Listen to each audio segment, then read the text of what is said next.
have breathed within me a breath of my own spirit, that thou mayest be my lover.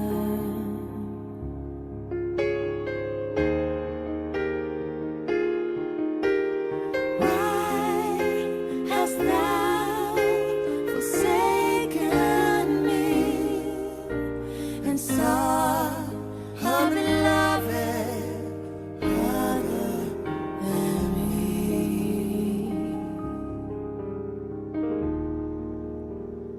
Other than me.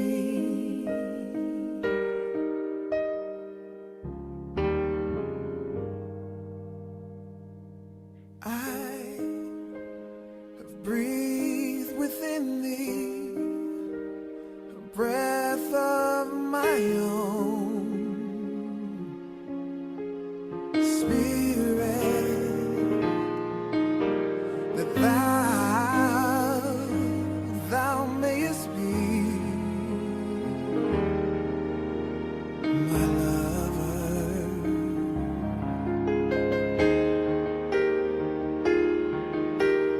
Why hast thou forsaken me and sought a beloved other than me?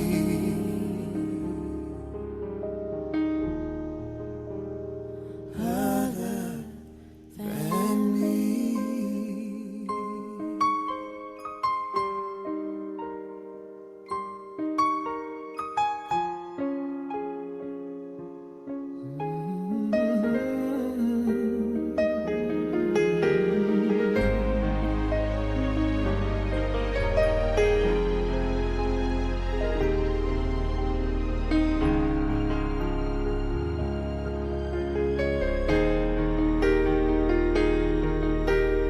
Why hast thou forsaken me and sought a beloved other than me?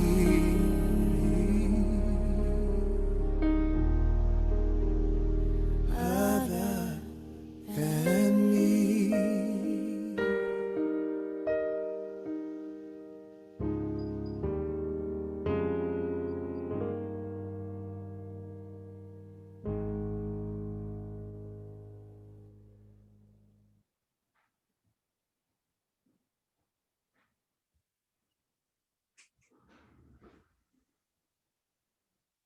It is my honor and privilege to introduce to you my friend Marissa Franco Rossoukh, a Filipino Baha'i who lives with her husband Shazin Rossoukh in Fairfax, Virginia, in the Greater Vienna Baha'i community.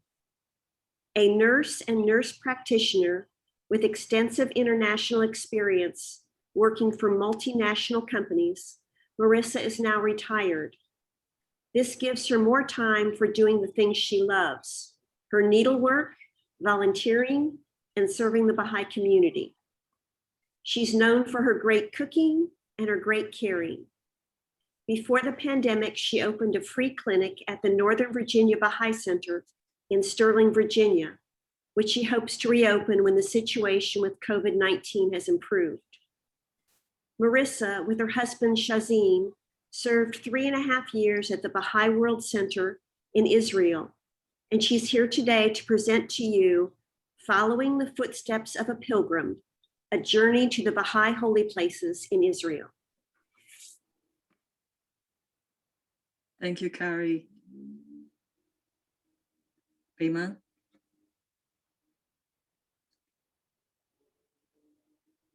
Welcome, everyone. I greet all Jewish friends, shalom or peace. All Christian friends, peace be with you. All Muslim friends, assalamu alaikum. Roughly translated, peace be upon you.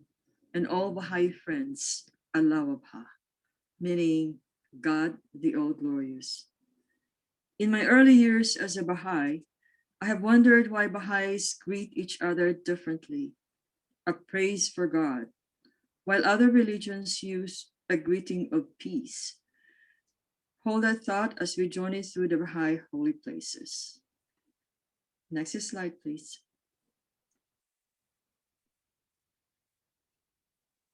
The burning question for those with scant knowledge of the history of the Baha'i faith is how and why Israel became the most holy place, the most sacred site for the Baha'is.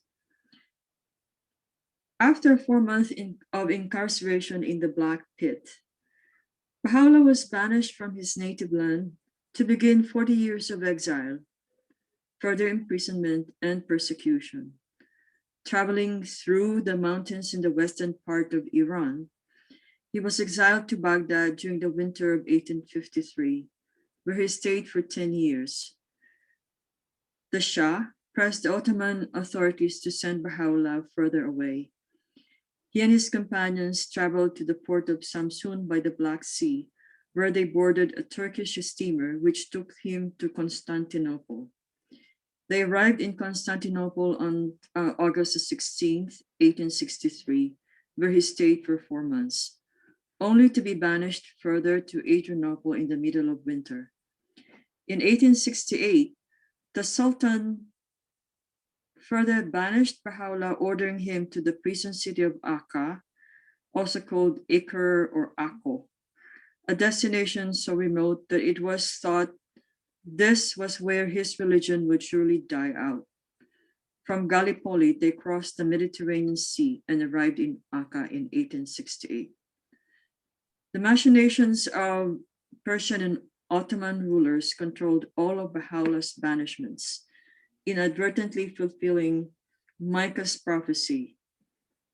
In that day shall they come from unto thee, from Assyria and the cities of Egypt, and from Egypt even to the river, and from sea to sea, and from mountain to mountain.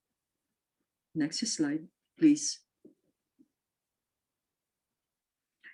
The land of Israel, also known as the Holy Land of Palestine, is the birthplace of the Jewish people, the place where the final form of the Hebrew Bible is thought to have been compiled, and the birthplace of Judaism and Christianity. It contains sites sacred to Judaism, Samaritanism, Christianity, Islam, Druze, and the Baha'i faith. The region has come under the sway of various empires: the Roman Empire, the Byzantine Empire, the Islamic Caliphate, the Ottoman Empire, and last but not least, the British Mandate through the League of Nations. Until finally on May the 14th, 1948, Israel made a declaration of statehood, and the fledgling state of Israel was born. Next slide, please. As a result, Palestine hosted a variety of ethnicities. However, the land was predominantly Jewish from roughly 1,000 years before the Common Era until the 3rd century of the Common Era. It was governed by the British during the British Mandate from 29th of September up till 15th of May 1948 through a directive by the League of Nations. On 14th of May, the fledgling nation declared independence and the new state of Israel was born. The complicity between the Persian and Ottoman rulers was instrumental in affecting Baha'u'llah's exile in Israel, where he eventually passed away. Hence, Israel became the most sacred site for all Baha'is. Baha'u'llah wrote, "Call out to Zion, O Carmel, and announce the joyful tidings. He that was hidden from mortal eyes is come." Next slide, please. The following slides show pictures of the Baha'i Holy Places in Haifa, Israel. This slide shows, on the right, the picture of Mount Carmel circa about 1800, and on the left, a view looking towards the sea of the port of The middle picture shows a view of the port of Haifa from the Baha'i terraces. Next slide, please. The German Templar colony, rooted in the belief in the second coming of Christ in 1837 and firmly believing in the prophecies which foretold a glorious future for the Holy Land, members of the Temple Society in Germany formed settlements in Turkish Arab Muslim Palestine, namely Haifa, Jaffa, Galilee, Bethlehem, and Nazareth. In Haifa, the main street of the German Templar village extended from the base of the mountain to the beach of Haifa Bay and was appropriately called Carmel Avenue. About 25 of these homes reflected the religious dedication of their occupants through pious quotations carved into the stone lintels over their doorways. One house in particular, which fronts modern Hagefen Street, is adjacent to a spot where Baha'u'llah pitched his tent. Over its erstwhile doorway, now a window, is the inscription, Der Herr ist nah, 1871, God is nigh, 1871, inscribed by the family founder. Next slide, please. The story of the Shrine of the Bab began in Tabriz, where the Bab was killed. There is a back square in Tabriz where the Bab suffered martyrdom on July the 9th, 1850. Next slide, please. After Baha'u'llah's release from the prison of Akka, he visited Haifa 3 times, in 1883, 1890, and 1891. One day in 1891, he, Baha'u'llah, ascended a mountain to a group of cypresses above the German Templar colony and partook of afternoon tea. Presumably on that occasion, he himself pointed out to Abdu'l-Baha, as they stood on the slopes of that mountain, the site which was to serve as the permanent resting place of the Bab, and in which a befitting mausoleum was later to be erected. The site where Baha'u'llah stood with its circle of tall cypresses is directly behind the shrine today. Next slide, please. The house of Abdullah Pasha is the first shrine of the Bab. In this house, 50 lunar years after the martyrdom of the Bab, on January 31st, 1899, the casket containing his sacred and precious remains was received by Abdu'l-Baha after it had been brought in concealment from Persia. The master hid the blessed dust in the room of the greatest relief until it was possible to enter it with all honors in its permanent resting place in the bosom of Mount Carmel. Next slide, please. Abdu'l-Baha had intended that a more elaborate superstructure would eventually be constructed for the Shrine of the Bab. In 1942, Shoghi Effendi asked the distinguished Canadian architect William Sutherland Maxwell to begin work on its design, and the final form was approved in 1944. The diagram shows the mausoleum of the Bab with its 9 chambers and 8 doors named after the believers associated with the construction of the shrine. Next slide, please. These are all pictures of the mausoleum of the Bab. The shell designed to preserve and adorn the original structure raised by Abdu'l-Baha as the tomb of the martyr herald of our faith. Next slide, please. Construction work on the superstructure of the Shrine of the Bab began in 1947 and proceeded in stages. The first stage, which was completed in May 1950, entailed the construction of a colonnaded arcade surrounding the original edifice topped by a balustrade.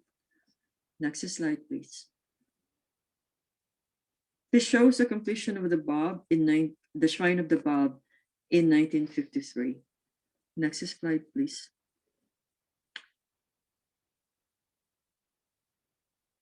This slide shows the black and white picture of the mausoleum, pictures of the completed Shrine of the Bab, and the current view of the Shrine of the Bab from the upper terraces.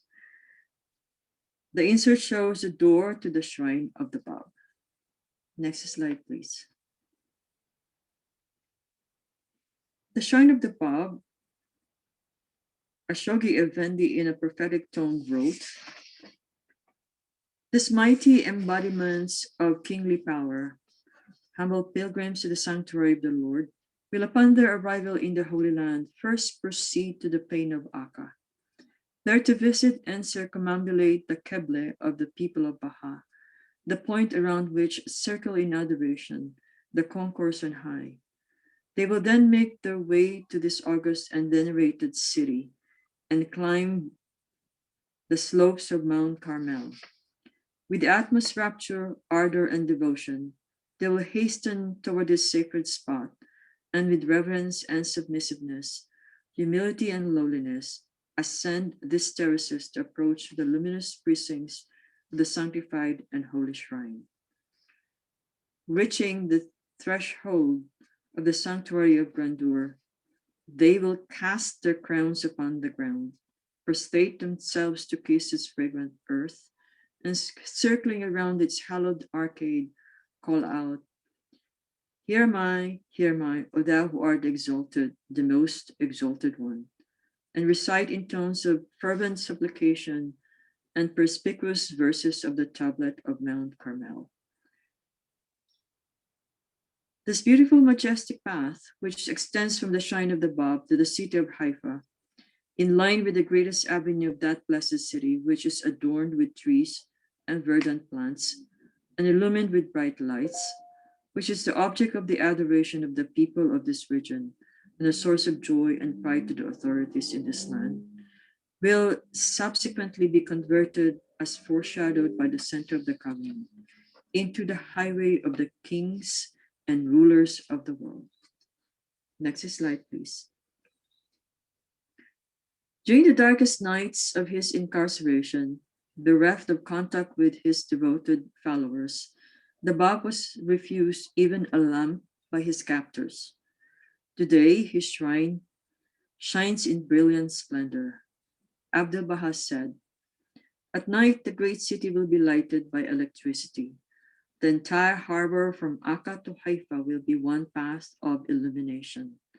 Mount Carmel itself, from top to bottom, will be submerged in a sea of lights." Next slide, please.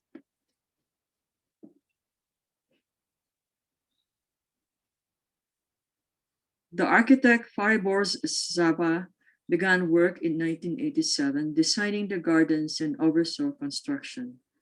The terraces were opened to the public in June 2001.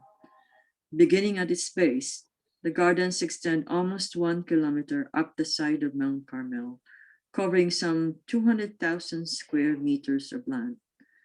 The gardens are linked by a set of stairs flanked by twin streams of running water, cascading down the mountainside through the steps and terrace bridges.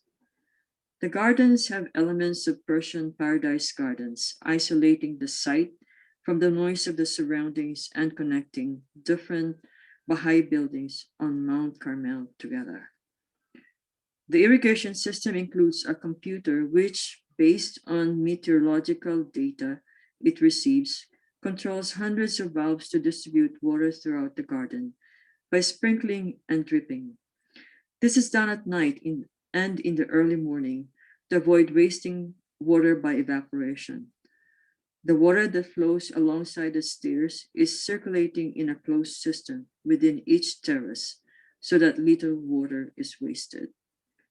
Next slide, please. The decision made by the Universal House of Justice in 1987 to complete the terraces as envisaged by Abdul Baha galvanized the Baha'is of the world.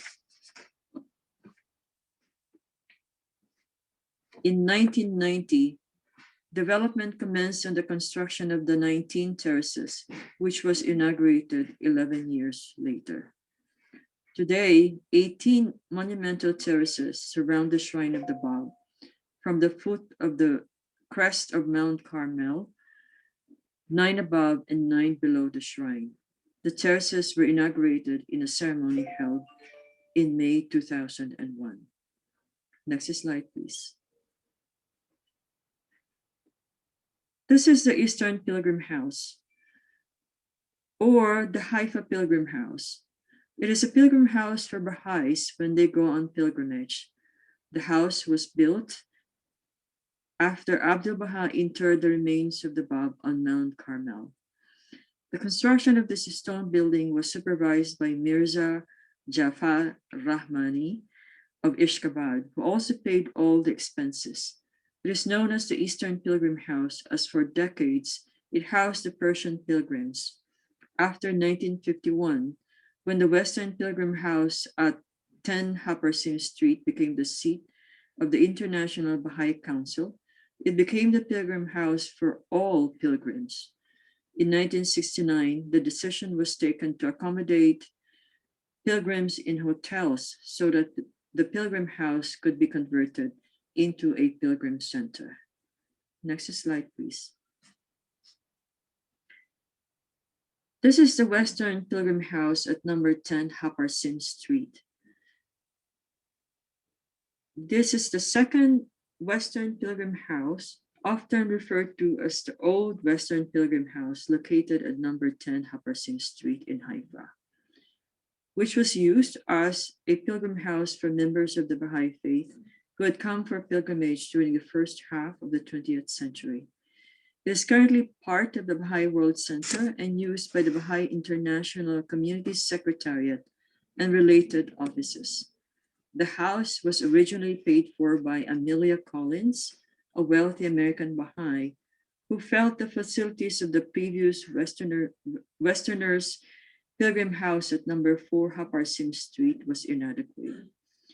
Its construction was started under the instruction of Abdu'l-Baha, but was only completed during the time that Shoghi Effendi was the guardian of the Baha'i faith. Although it served originally as the pilgrim house for Westerners, it has been used for other purposes more recently. From 1951 to 1963, it housed the International Baha'i Council.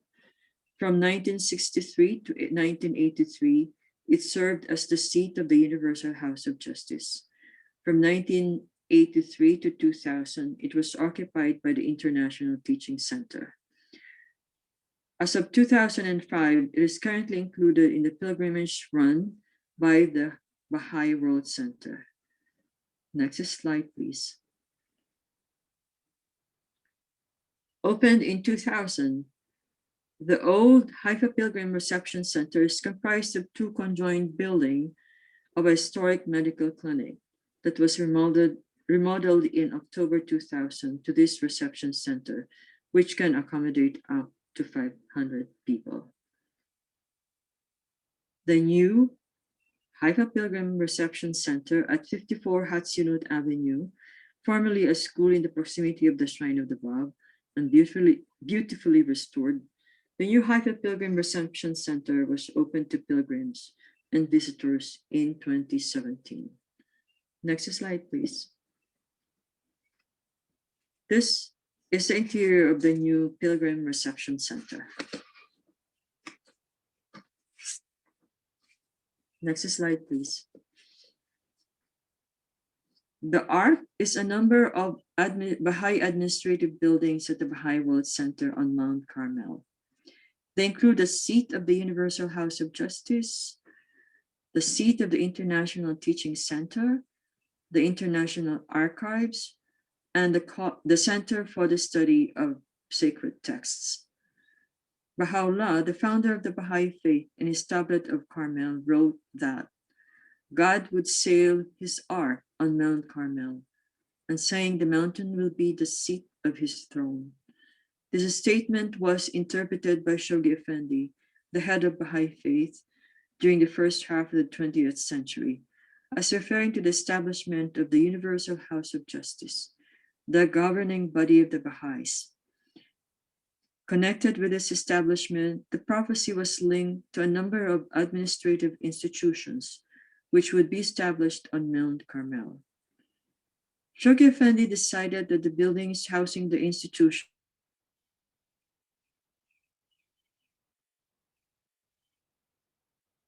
the monument gardens, which hold the graves of some of the members of the Baha'i Holy Family. Next slide, please. The first of the buildings to be built was the International Archives. Shoghi Effendi chose the site of the building and its classical style, which has been used as a model for the other buildings. The building was erected under Shoghi Effendi's supervision, but he died before the completion of the interior, and thus he was not able to arrange the historic exhibit which he had been collecting. Instead, the Hans of the Cross completed and arranged the interior, and it was opened to Baha'i pilgrims during 1961. Next slide, please. Located in the Baha'i International Archives, the cabinet containing the photograph of Baha'u'llah is to the left in the set, and the cabinets containing paintings of Baha'u'llah and the Bab on the other side. The cabinet on the picture on the left contains the robes of Baha'u'llah. Next slide, please. This slide shows the artifacts used by Baha'u'llah: reed pen and ink spoon, pocket watch, prayer beads, seals, a small bag, kashkul, and a copy of the design made from the seals of Baha'u'llah. Next slide, please. Later in 1972, the Universal House of Justice started planning its own seat.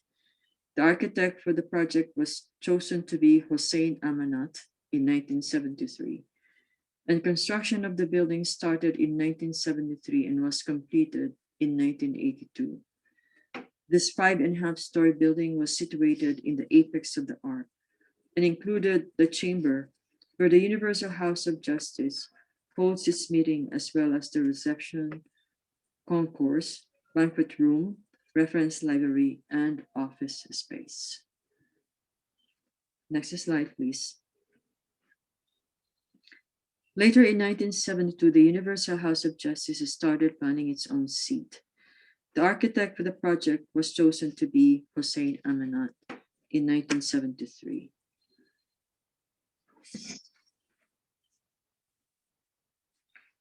The building of the last two structures to be constructed, the seat of the International Teaching Center and the Center of the Study for the Study of the Sacred Text, was announced in 1987 and started in 1992. At the same time, an underground extension to the archives building were constructed. The Center for the Study of the Text was completed in 1999, and the International Teaching Center was completed in 2000. The fifth and yet to be built edifice, the International Baha'i Library, is planned to be eventually constructed in the eastern end of the arc. Next slide, please. This is a picture of the Center for the Study of Sacred Texts, which was completed in 1999. Next slide, please. The monument gardens are a set of gardens which hold the graves of some of the members of the family of Baha'u'llah, founder of the Baha'i faith. The grave monuments are located downhill from the Baha'i Ark on Mount Carmel at the Baha'i World Center, and were constructed by Shoghi Effendi between 1932 and 1939. This slide shows the monument grave of the greatest holy leaf, Bahiyya Khanum. In the center is the monument grave for the Holy Mother, Munir Khanum, the mother of Abdul Baha's children. The third slide shows the twin tombs of the purest branch, Mirza Mehdi, and the most exalted leaf, Asiya Khanum Nawab, the wife of Baha'u'llah. Next slide, please. The house of the Master Abdul Baha is shown in this slide. It's at number 7 Haparsim Street, which was completed, and it was completed in 1908. In 1910, immediately after the completion of the house of Abdul Baha, he moved his family to this lodging, including Shoghi Effendi, who was then a young boy from Akka, to the new home in Haifa. The master's sister, Bahia Khanum, also joined him there. When in September 1910, Abdul Baha left the Holy Land and embarked upon his world travels, his family continued to live in this house. It was here that Shoghi Effendi grew up as an adolescent. It was this house which became Abdul Baha's official residence after his return to the Holy Land in 1913. It was here that he received the pilgrims from east and west. It was here after the war that Shoghi Effendi served as his grandfather's secretary. It is touching to recall that during this time, the beloved master often went to Shoghi Effendi's room at midnight and urged him to stop writing and rest. As one enters the house, the room on the right is the one where Abdul Baha took his flight to the Abha kingdom. After he was appointed guardian of the faith, Shoghi Effendi continued the master's practice of receiving guests in the room on the left and holding weekly meeting there. The large center hall of the building is of special significance in that it was the venue of the gathering which heard the public reading of the will and testament of Abdul Baha, announcing the exalted office occupied by Shoghi Effendi as guardian of the faith. And also because it was a place where the first international convention in 1963 elected the Universal House of Justice. Amatul Baha Ruhiya Khanum recalled that upon Shoghi Effendi's passing, the room he used as his office was officially locked. It was later opened by a group of the Hands of the Cause of God to look for the last will and testament of Shoghi Effendi. After the guardian's passing, all of the Hands of the Cause of God signed documents affirming that they could not find no written will in which Shoghi Effendi might have appointed a successor. Next slide, please. This is the resting place of Amatul Baha, Ruhiya Khanum, originally bought to make that area around the house of Abdul Baha, to make sure that it was not built up and it was used as a garden. This site was selected as the burial ground for Amatul Baha Ruhiya Khanum after she died on January 19, 2000. Next slide, please.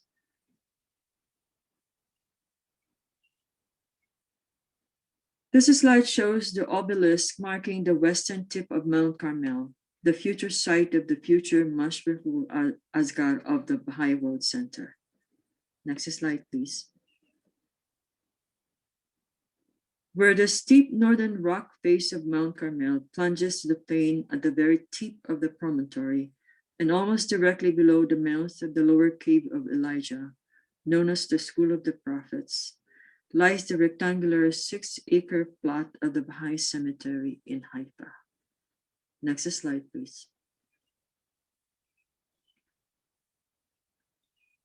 Abdul Baha said, as recorded in a diary of Mirza Ahmad Sohrab, the view from the Pilgrim home is very attractive, especially as it faces the blessed tomb of Baha'u'llah. In the future, the distance between Akka and Haifa will be built up, and the two cities will join and clasp hands, becoming the two terminal sections of one mighty metropolis. Next slide, please. The prologue outlined Baha'u'llah's banishment from Tehran, Iran, to Baghdad, Constantinople, to Adrianople, and finally Akka. Next slide, please.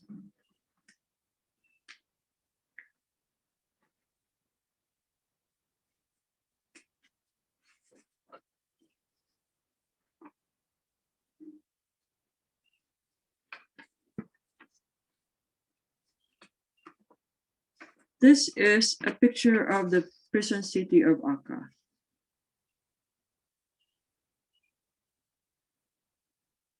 Next slide, please. And this shows the sea gate as well as the land gate. Next slide, please.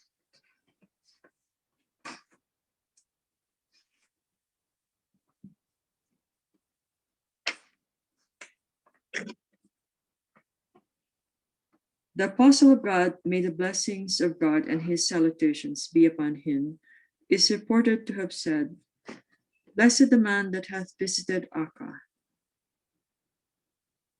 and blessed he that hath visited the visitor of Akka." The hand of the cause of God, Mr. Fazy wrote, "We remember the dauntless pilgrims who crossed deserts and mountains on foot, with the sole aim of beholding the countenance of their beloved. When they reached those sacred shores, some were forbidden to enter, others came in, but could not behold his face, nor were their hearts attracted by hearing his melodious voice. Only a few saw his hand waving from the same windows. They saw little and received physically less, but were so imbued by the spirit of pilgrimage that they returned home and consecrated their lives to the service of the cause." Next slide, please. This shows the barracks of the most great prison. Next slide, please. The pictures on the right shows the prison cell under construction, and the middle picture shows Baha'u'llah's prison cell.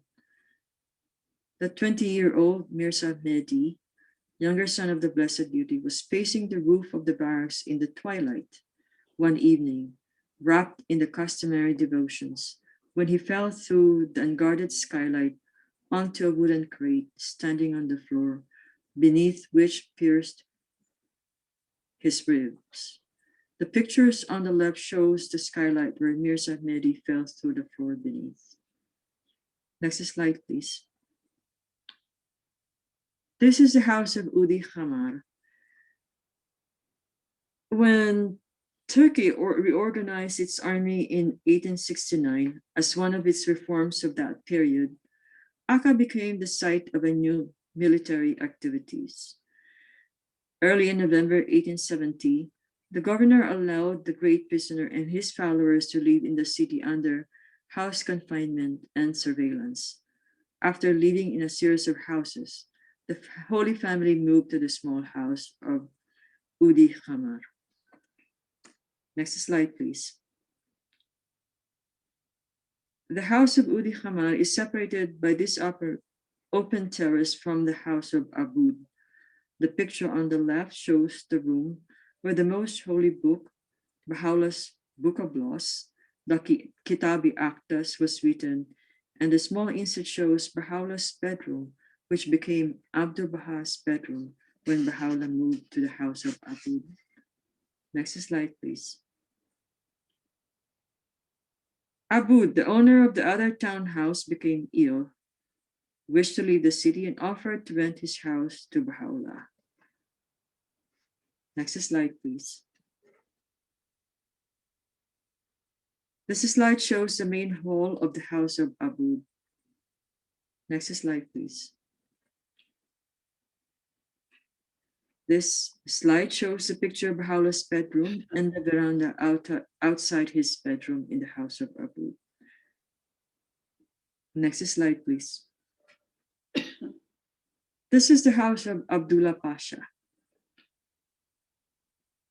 The house of Abdullah Pasha is the house in Akka that Abdul Baha rented in 1896 and that served as his residence until he moved to Haifa in 1910. Next slide, please. This shows the renovation of the house of Abdullah Pasha, a building whose acquisition was a supplementary achievement of the 5-year plan from 1974 to 1979, was completed by Rizwan 1983. The meticulous work of restoration and the refurnishing beautifully was faithfully accomplished under the supervision of Amatul Baha, Ruhiya Khanum. Next slide, please. The picture on the right shows the room where Abdul Baha entertained his guests, and the picture on the left shows the room which is the birthplace of Shagri Effendi on March 1st, 1897. Next slide, please.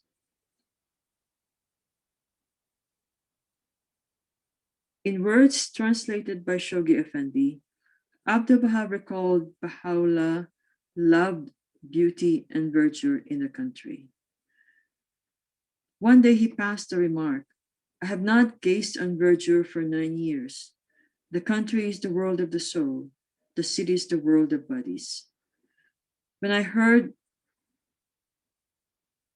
indirectly of this saying, I realized that he was longing for the country, said Abdul Baha, and I was sure that whatever I could do towards the carrying out of his wish would be successful. Abdul Baha managed to rent a house called Mazra'eh, about 6 kilometers north of Akka, and it was to this residence that Baha'u'llah moved when he finally departed the world's prison city in early June 1877.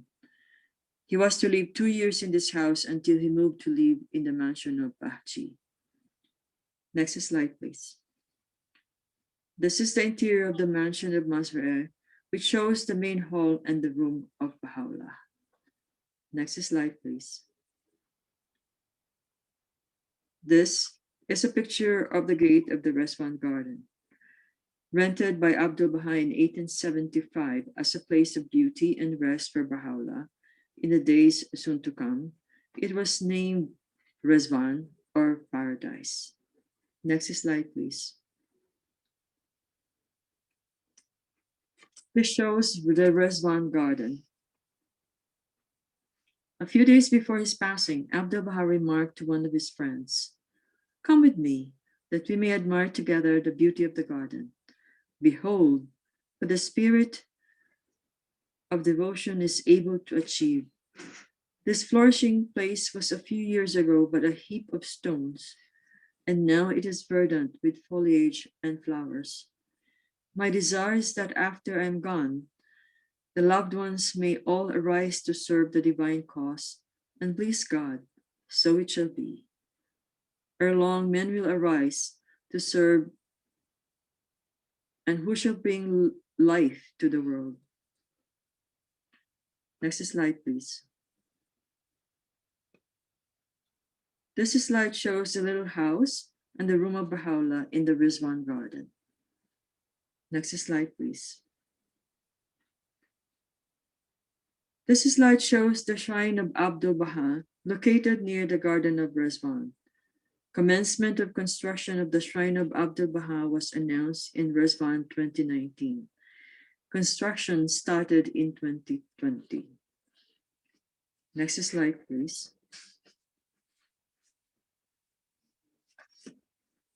These are pictures of the mansion of Bahjí. In 1879, Baha'u'llah and his family moved to a large house known as the mansion of Bahjí. After a lifetime of suffering, Baha'u'llah's final years were spent in this beautiful residence. Though the gardens that surround it now were not there during Baha'u'llah's lifetime. This slide shows a view of the garden around the mansion of the Bahjí and the shrine of Baha'u'llah. Next slide, please. This slide shows the door to the mansion of Bahjí and a picture of the main hallway. Next slide, please. This slide shows the pictures of Baha'u'llah's bedroom in the mansion of Bahjí. The inset is a picture of the Taj of Baha'u'llah. The distinguished Orientalist, the late Professor Edward G. Brown of the University of Cambridge, visited Baha'u'llah at Bahjí in the year 1890 and recorded his impression as follows. My conductor paused for a moment while I removed my shoes. Then, with a quick movement of the hand, he withdrew, and as I passed, replaced the curtain. And I found myself in a large apartment, along the upper end of which ran a low divan, while on the side opposite to the door were placed 2 or 3 chairs. Though I dimly suspected whither I was going and whom I was to behold, for no distinct intimation had been given to me, a second or two elapsed ere, with a throb of wonder and awe, I finally, definitely saw that the room was not untenanted. In the corner where the divan met the wall sat a wondrous and venerable figure, crowned with a felt headdress of the kind called Taj by dervishes, but of unusual height and make, round the base of which was wound a small white turban. The face of him on whom I gazed I can never forget, though I cannot describe it. Those piercing eyes seemed to read one's very soul. Power and authority sat on the ample brow, while the deep lines on the forehead and the face implied an age which the jet black hair and the beard flowing down in indistinguishable luxuriance almost to the waist seemed to belie. No need to ask in whose presence I stood, as I bowed myself before one who is the object of a devotion and love which kings might envy and emperors sigh for in vain.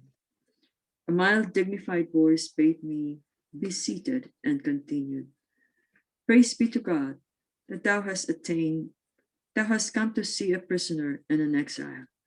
We desire but the good of the world and the happiness of the nations, yet they deem us a stirrer up of strife and sedition, worthy of bondage and banishment." Next slide, please. There's a picture of the veranda outside the room of Baha'u'llah in the mansion of Bahjí. Next slide, please. The following slides will show other sites historically related to the Baha'i faith. Next slide, please. The Khan-i-Awamid, the Inn of Pillars, is the first pilgrim house. At the time of the reorganization of the Turkish army in 1869, many prisoners were removed from the barracks to detention elsewhere. The majority of Baha'is were consigned to the Khan-i-Awamid. One of the rooms of the inn was frequently used by the master, who there met and greeted guests and pilgrims. 2 rooms were regularly occupied by pilgrims, and the Khan was therefore the first pilgrim house in the Holy Land. Next slide, please. This slide shows the picture of the aqueduct destroyed by Napoleon, reconstructed at the time of Baha'u'llah.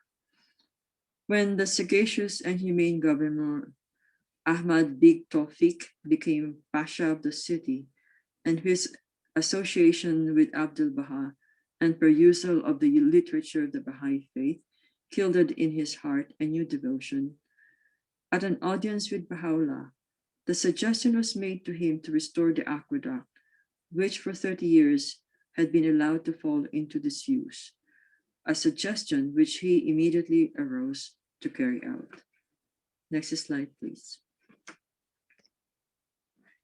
This slide shows the principal room in the bath of Al-Jazar, to which Baha'u'llah and the other prisoners were brought each week.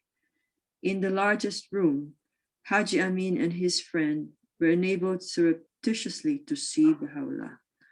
Haji Amin was so overcome with emotion at being in the presence of him who was the object of his veneration that he fainted, striking his head, and started bleeding from the wound. Baha'u'llah honored him by penning the tablet to Haji Amin. And he said, "Thou art the first one to attain the divine presence in this mighty, his most great prison." Next slide, please. the Shrine of Baha'u'llah, the Qibla.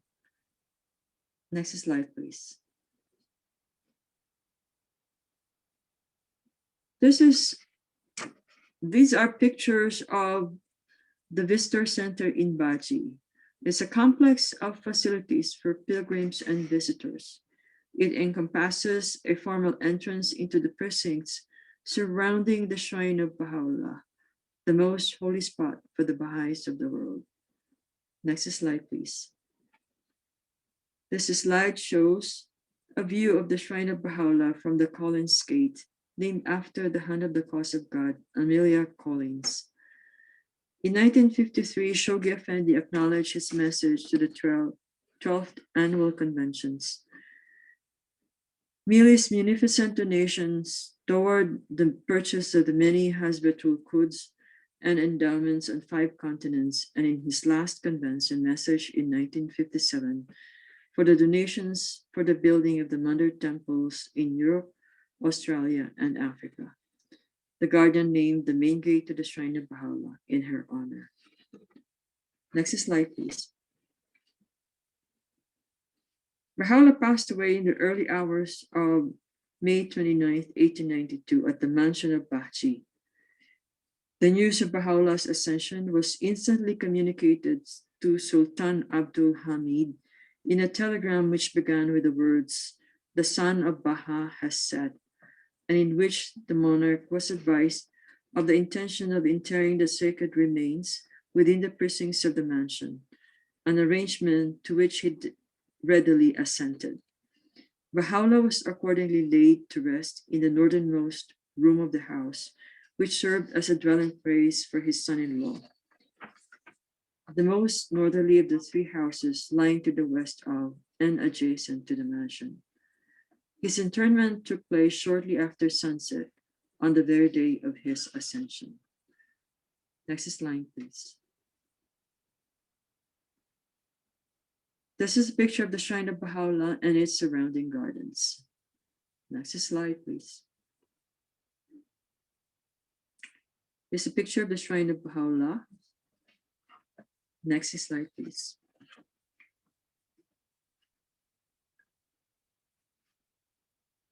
In one of Hosea's prophecies, he said, "Therefore I am now going to allure her.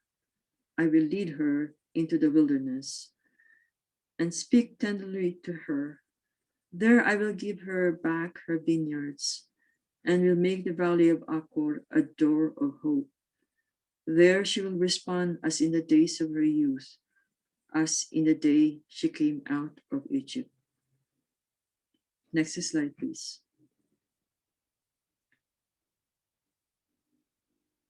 The Shrine of Baha'u'llah, our door of hope. Next slide, please. Many of us are given the blessings of being a Baha'i as a birthright. Many still receive the wondrous gift in discovering the teachings of Baha'u'llah through their indomitable spirit. Today, as our eyes feasted on the beauty of the Baha'i Holy Places in Israel, I think about this sacred corner of the world as the physical manifestation of the spiritual transformation of the world that we are working for. The construction of heaps of stones into beautiful buildings, the glorious fruit of Baha'i industry, our precious gift to the world. As we greet a Jewish friend, Shalom, or peace, a Christian friend, peace be with you, a Muslim friend, Assalamu alaikum, peace be upon you. Think about the significance of greeting a Baha'i friend, Allah. God is the most glorious, God the all-glorious. A melodious praise to God, instead of centuries-old supplication for peace as a greeting. Allah. In that one word is expressed the dreams, the hopes, the aspirations, the supplication of past generations, of different religions, not as wishful thinking, but in this day and age, as the fulfillment of the promise of world peace. Hence, our actions should strive to spread the fragrance of the teachings of Baha'u'llah, Otherwise, the recognition of the prophet of God for this age is a privilege which will be denied to so many. Thank you.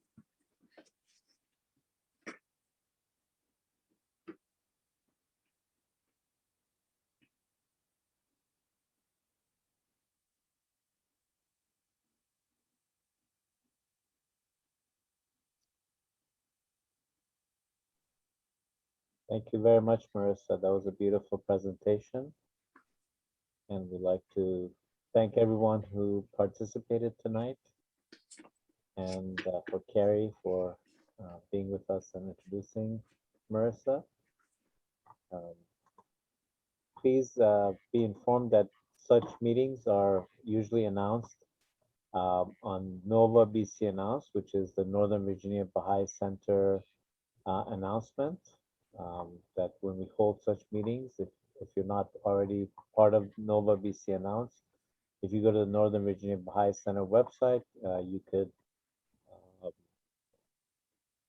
sign up to be a part of that mailing list.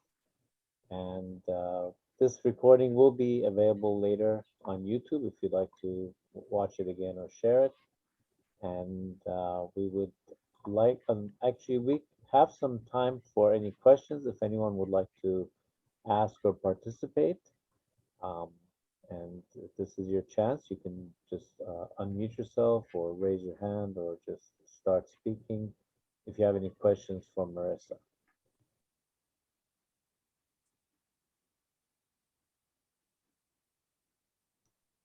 Well, we have I think Marissa did such a beautiful presentation. She left no room for any questions because you covered everything. So we thank you again, and we're going to close with the tablet of visitation.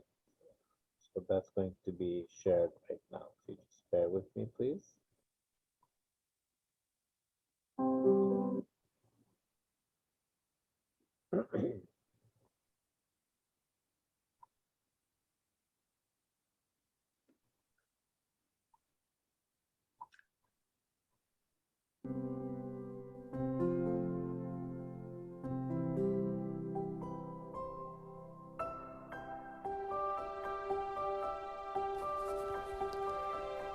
The praise which hath dawned from thy most august self, and the glory which hath shone forth from thy most effulgent beauty, rest upon thee, O thou who art the manifestation of grandeur, and the King of eternity, and the Lord of all who are in heaven and on earth.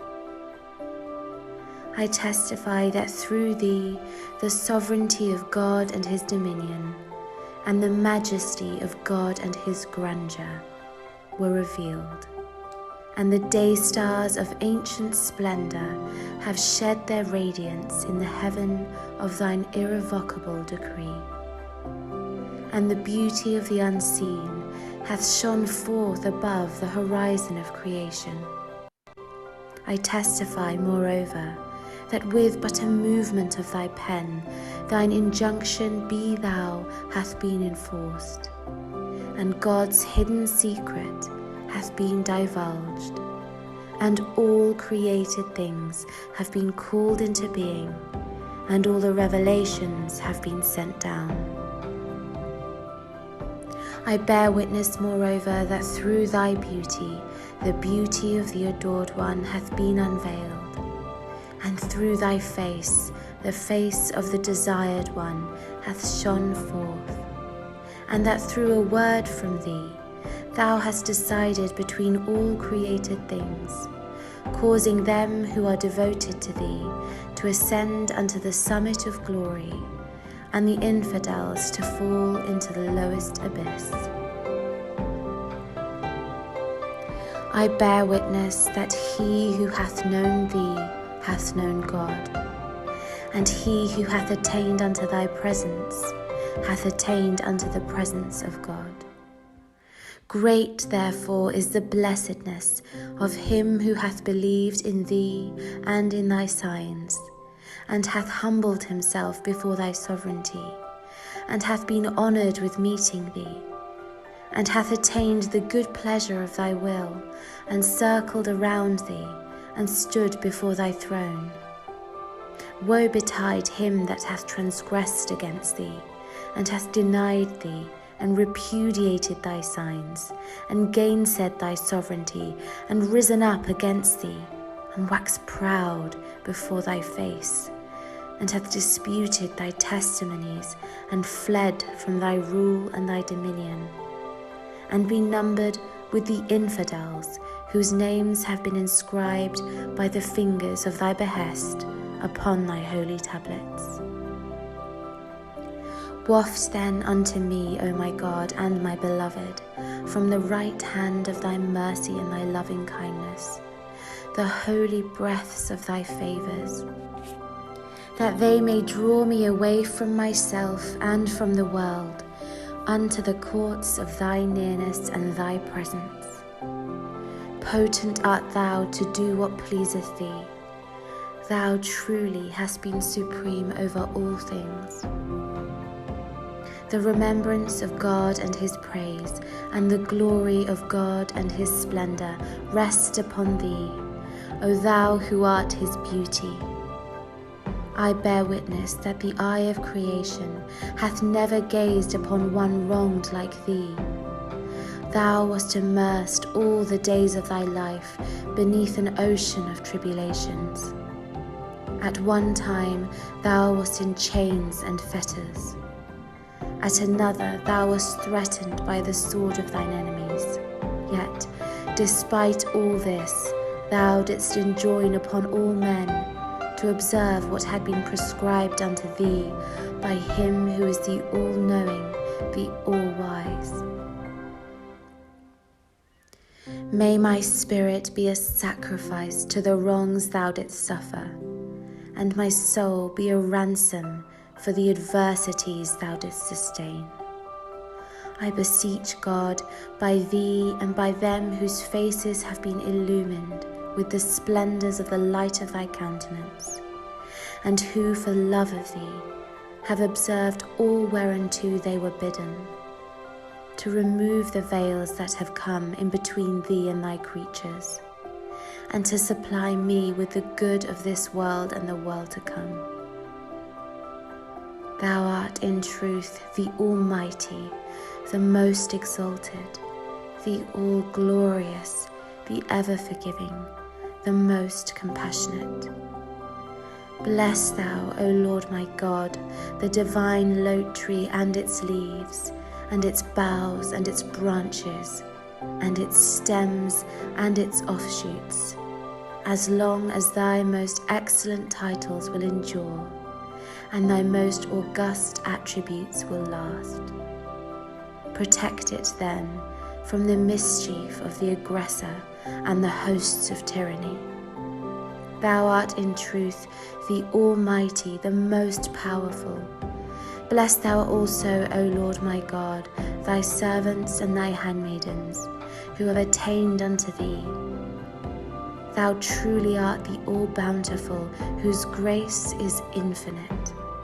No God is there save thee, the ever-forgiving, the most generous. Baha'u'llah.